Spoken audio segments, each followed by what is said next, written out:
Welcome back from the break. I'm Fiona Mboa here at Church of Uganda Family TV with Ring Diaries, where we talk about anything and everything to do with marriage. And with me this evening is Mr. Bukenya, Kato Godfrey, and we're sharing about respect in marriage. And before the break, was telling us that it's very hard to give what you don't have. You cannot respect your husband or your wife if you don't respect yourself. And I wanted us to talk a little about that. Because as you said, most people tell you you can't give what you don't have.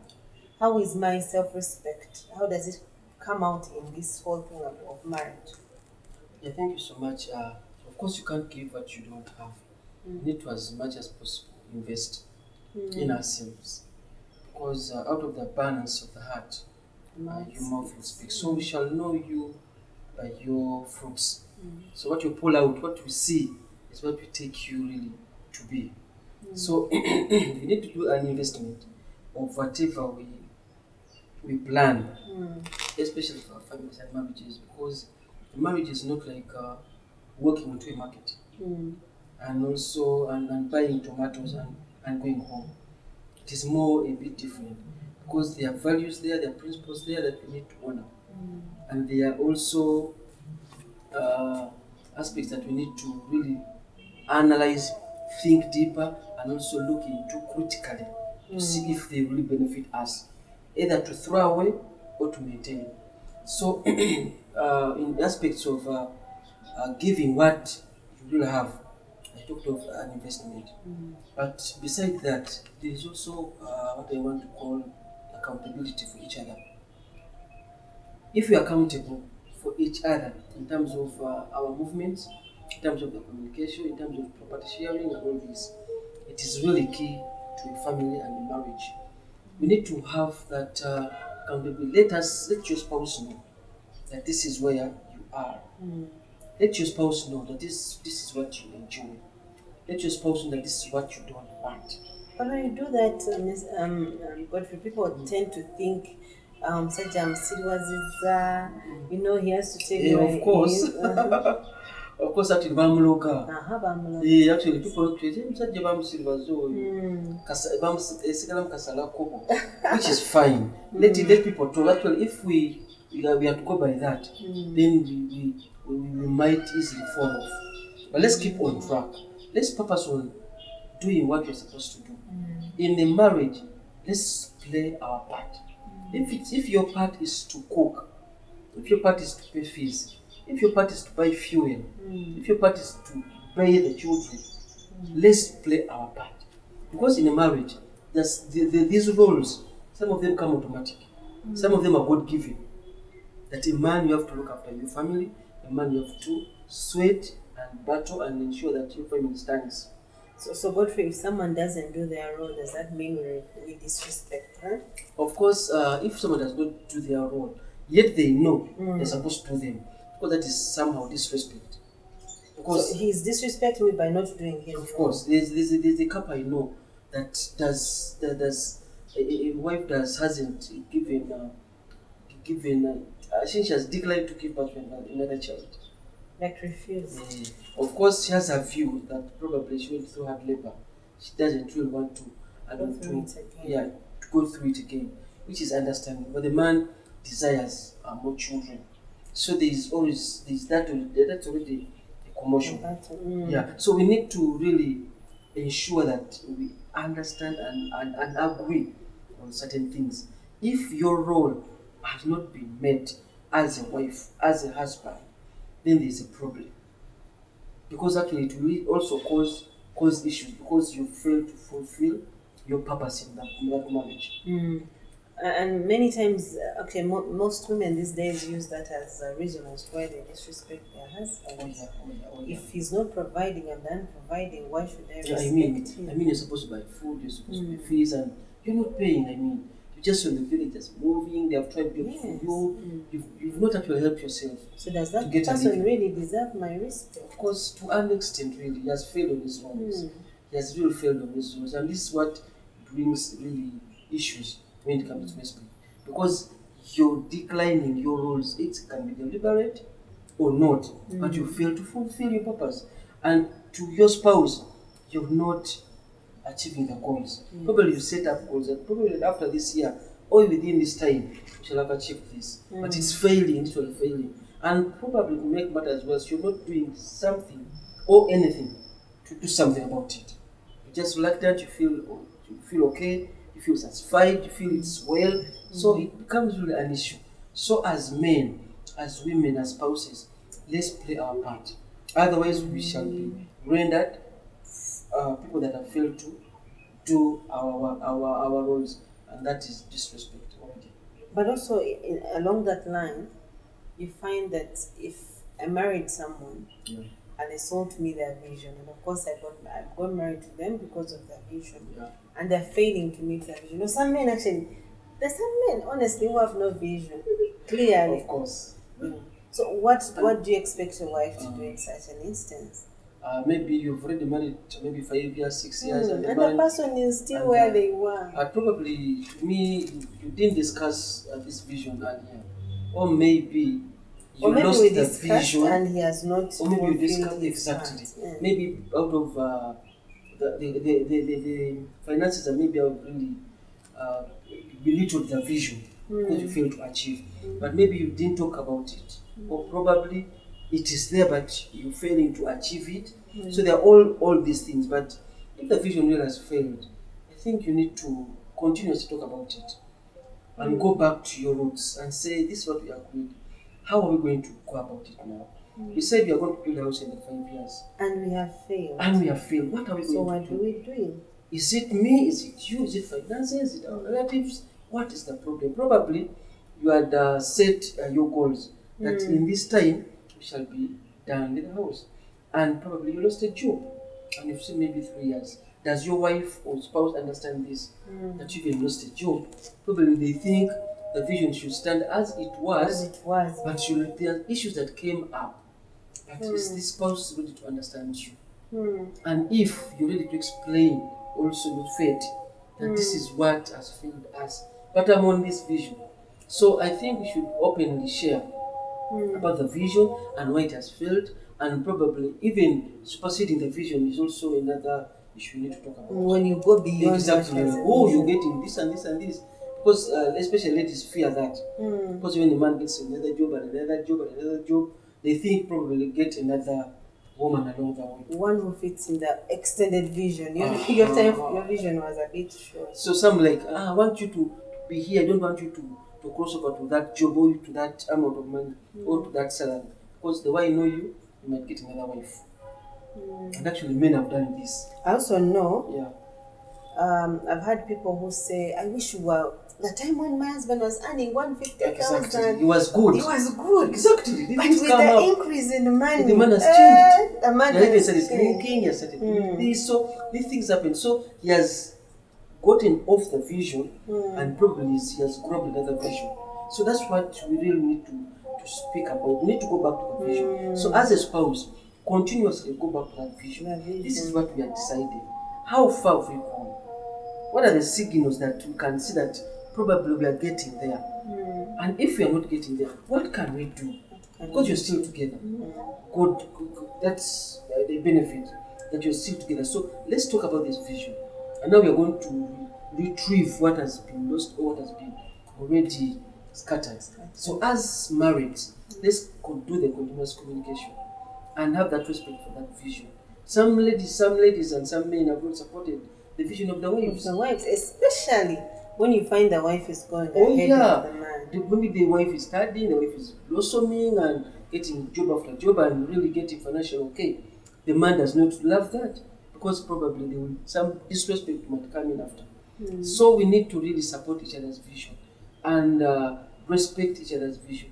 Yeah, because we are not meant to be Just stagnant in one space. That's so we true. need to grow because our children need to see us grow, and also we, the community, need to see you grow. The community expects you to grow. Yeah, because from this house to this, from these children to this, that's the growth they feel. And as we, when it comes to us like Christians, we are expected really to do more. Yeah, in terms of also your Helping, giving, giving. in terms of your interaction with people, in terms of because we need to see and also copy from you That this man was like that. We need to see that testimony that you're displaying as a married couple. And the world should see what we do and praise our Father. And praise our Father in heaven. So that's exactly what we should strive for. The vision might really be stagnant, but talk about it and see how you're going to make it up and bring it up again. It might have died actually. It might have died, and for some people that where the visions have died. People have diverted from visions, and instead of building, you're getting another home. Exactly. So because of the money that has come in, you think this one is not enough. Let me get someone to help. Yeah, no longer you throw your wife under the bus, and there you go with another wife. So we've seen these things. So and they're happening. Especially it gets worse when they are Christian homes. Yeah. We have failed to really reconnect again. And you see a Christian homes getting scattered, getting shattered, and you're like, God should really have mercy. Yeah. So, Godfrey, we're making it maybe a bit rosy for everyone, and they're thinking that's the ideal. So, what happens if I've been married 15 years and for me, my marriage has no respect? Is it the end for me, or where do I even start to bring back that respect in my marriage? Yeah, thank you so much. I guess always there is room. There's always a second chance. Even if you've stayed there for 15 years or 20, you can always restart and enjoy the marriage. Because I believe marriage is meant to work. Because it's purpose. Especially Christian marriage. Especially Christian marriage. They need to. It is just, unless you don't believe God and the miracles God has made and the wonders He can do and the promises He has given. But a marriage you can purpose for it to work. If it's your child, will you deny your child that this child is too stubborn now? You're no longer my child. Outside. It's like a wife. If your wife has gone astray, your husband has gone astray, there is still room. It's just purposing and say, I have to do something about my wife. I have to do something about my husband. Either prayer, talking to him, meeting counselors, meeting therapists, meeting people that can really help him come back to on track. So if we realize that after 14 years, this man has no respect for me. We've not respected ourselves at all. Exactly. Now and I'm hearing Godfrey talking about these things, and I like them. I'm like, how do I start? You can still purpose. One thing I can say that the viewers can really try to get along with is to never give up. Always persist, always be consistent and play your part. Actually, when you play your part and live, the challenge that we have is that we want to help God as marrieds. I can handle this because you have money. I will take them to the counselor. Yeah. Because you have money, you've not spoken what is bothering you. You're like, after all, I'll just buy chicken. But the man wants maybe porridge. You understand? But you're bringing chicken. So I think chicken should be good for a man. Exactly, but he loves something else. So I think we need to really constantly communicate, and we should always have hope in our spouses. Because when that hope is there, then it will build onto the trust for this person that it can resurrect again. When the bones came to Ezekiel, came back to his bones, God was there. So we should also trust. There's a lady with an issue of blood. When he touched the cloak of Christ, the blood instantly stopped, and she was restored. Her health was restored. So we should have that faith as married, that one day this husband will change. One day my wife will change. Because we Christians, we need to live by that hope at all times. We should not lose that hope, because it's what keeps us going. Once that hope is lost, you lose everything, and you lose it in the marriage. You'll hate yourself, and you feel like, I can't do much even. So we should keep the hope alive. We should keep the trust that it can be made possible. Because after in the first 1 year, you trusted each other. You shared a lot. There's a lot that you did. So what happens after the 8 years or the 14 years? And the disrespect. Yes, you've persevered for the 14 years. Still, you can still persevere. Because are you just going to walk up with the marriage? No. But what practical ways can we do? Imagine I've been disrespecting Istanbul, for example, and I've had this and I want to start. Where do I start? Because if I go and I've been not kneeling and today kneeling, will say, what do you want? I don't have money, what do you? Exactly. What practical ways today? can we? What is it today? Yeah, I think we can, first of all, if someone has not had respect for all these years, how can you really get back this respect? I think we need to open up your communication. Of course, you've lived with this, probably you've not been communicating. We need to open up this communication. It needs to be live and open. Be open to this person. This is what I'm going through. This is what I don't want. This is what is killing me. This is what is bothering me. Like I will come out and tell you, know what? Yeah. This is what is happening. How do you want me to respect? Exactly. So you start the discussion. I believe there's always room. There's always time you can choose to discuss. There are always those sweet moments for couples. But after 14 years now, we've been abusing each other. Yeah, there's still hope.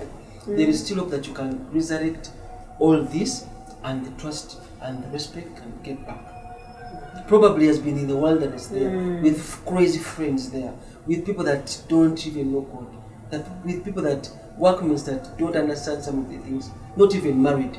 So they disrespect people, disrespect their wives.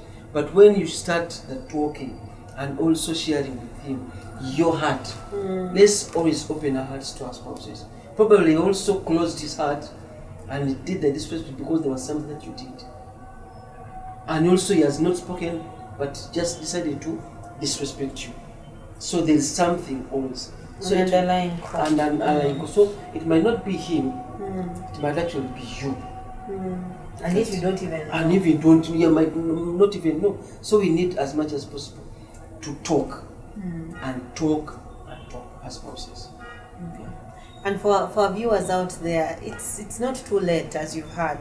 Start a conversation. Don't wait for him to be the one to start. Yeah. Many a times we're like, let me wait for him to say There's something. a man in the home, so he should say something first. So if you're the one watching this, please be the first to make the first step. Ask your spouse, how may I respect you? And I've learned that actually today. Because sometimes, as you've said, I'm preparing chicken, and the man just simply wants porridge. Exactly. So we need to be able to ask, what is respect like to you? Exactly, to you. Is it removing your socks? Is it, what is it? Ironing Ironing for you? Ironing for you? What is it? Because they know what makes them feel respected. So that's what you should look for. Because he actually might tell you, and it looks a bit minor. And you're like, this one is, to me it's not respect to you. But that's what he needs. So I think that angle, we should also look at it sensitively and take it in with our whole hearts and support our spouses. Because that's what they want, and that is why it will cause this marriage to flourish. So respect is actually individual. Everyone has a different way they feel respected. So don't say because Mr. Godfrey said he wants to be knelt for, then you also go back to your husband and kneel. He might actually slap you thinking probably these ladies of today, once they kneel, do you want money? So those things happen. So we need to watch out for those. But above all, we need to talk. We need to and communicate our hearts. Because there's a lot in your heart that you can tell this person. There's a lot that you're hiding. And there's a lot that is hiding. He might not tell you, you might not tell him, but what was the cause of this disrespect? Did it happen from the beginning? Did it come from... Did it just creep in and somewhere in the middle? And somewhere it is challenging you, it's becoming a white elephant. So what is it? Because you need to look for those roots, those causes. And really... Wow, thank you very much, Godfrey. Now, if we have been in a relationship, I don't know if you've noticed that, whereby one person is completely disrespected. But they are there. They have survived. I don't know if you've seen such marriages. And yet we've said respect is important to marriage. How is it then that the marriage is surviving without Of course, one thing I talked about is that respect cuts across and we need it on either side. It's a two-way street. So a man and a wife, they have to respect each other. But if the respect is one-sided, it is a bit risky.